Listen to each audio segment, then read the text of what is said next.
Hello all, this is another Bestiary episode looking at a creature from Star Trek lore from the episode of Voyager that had Janeway channel her inner Ripley against this threat, the Macrovirus.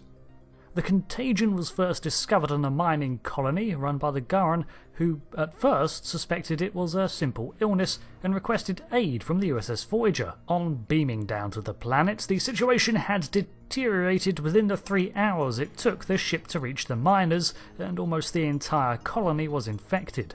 The macrovirus exhibited rampant growth and spreading in a matter of hours once it made its way onto the starship, and the entire crew was incapacitated within 11 hours. The organism passes through several stages as it develops from the micro scale and onto the macro through its spread. Although the transporter systems did locate and isolate samples of it, it was able to work its way out of the transporter and into other systems within seconds. The macrovirus had a unique property that is responsible for its insane growth. It adopts the growth hormone of its host into its own amino acid structure and then produces its own to cause it to enlarge. How it does this, I have no idea, but maybe some loose theories, none of which make sense. Both the macro and micro versions of it look the same, and probably a single-celled organism, although that's up for debate based on how it grows. The structure consists of a central body which acts as an envelope for its RNA and the 3 long flagella-like limbs that allow it to move around. In between these is the injection pin that is responsible for spraying and injecting its genetic code into the host's cells. Although they look similar, there must be a substantial difference between the 2 scales. For a start, on a micro level, the single-celled organism can simply drift about on air currents and flail its arms a little to move. Yet, as it increases in scale, this form of locomotion cannot account for its speed and ability to fly. How it does this is not mentioned in the show, but I wonder if it is rather lighter than it appears and channels air through its body like some form of jet propulsion. This might account for the loud buzzing sound that they generate, as they have no wings, or such, like an insect, to produce that hum. Alternatively, it could be some form of electric charge, as they do create a bioelectric field. This ambient field generates an interference pattern for sensor systems, which in turn makes it difficult to trace the location of any macroorganisms as well as their targets. This creates an additional layer of confusion when attempting to deal with an outbreak. They generate a mucus compound that contains their RNA, which they store until they find a host, a humanoid cell on a microscopic level, an entire humanoid on a larger level. Then they pierce the target with their pin and spray the mucus into it, infecting it rapidly. This mucus, too, could transmit the RNA into the host by touch alone. It did not need to be ingested or internalized in any way, making it dangerously infectious.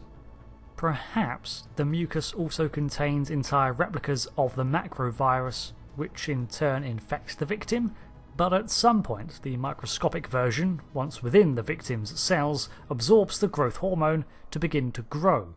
Initial stages of infection are fever, disorientation, and fluid in the lungs as it migrates to the host's glandular system. From there, it utilizes it to form nodes on the victim's neck, where they will incubate until they have reached a macroscopic scale around the size of a gnat. Then they will leave the host and continue to grow in the open environment at a rate of around 30 microns a second.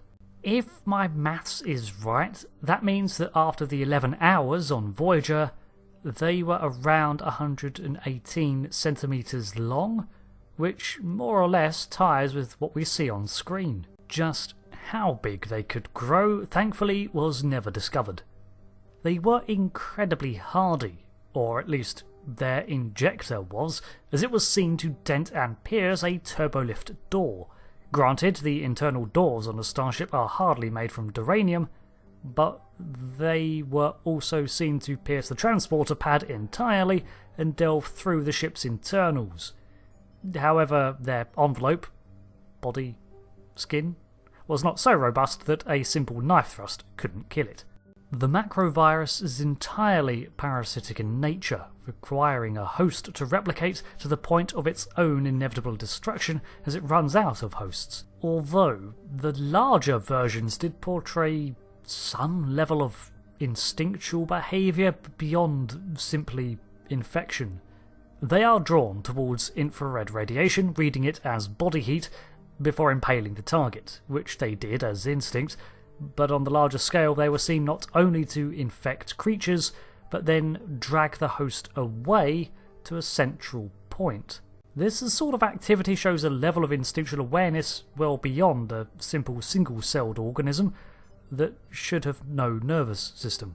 However, they showed no self-preservation drive, nor tactical approach to infection, so I don't mean to imply that they had any real level of sentience or awareness. It's just any behaviour outside of their homing in and infecting of creatures seems strange. So let me just clarify. This was a favourite episode of mine, however, it really doesn't make sense. The growth hormone it absorbs into its own genetic code somehow allows it to grow despite the fact that multi-celled organisms do this by replicating more cells.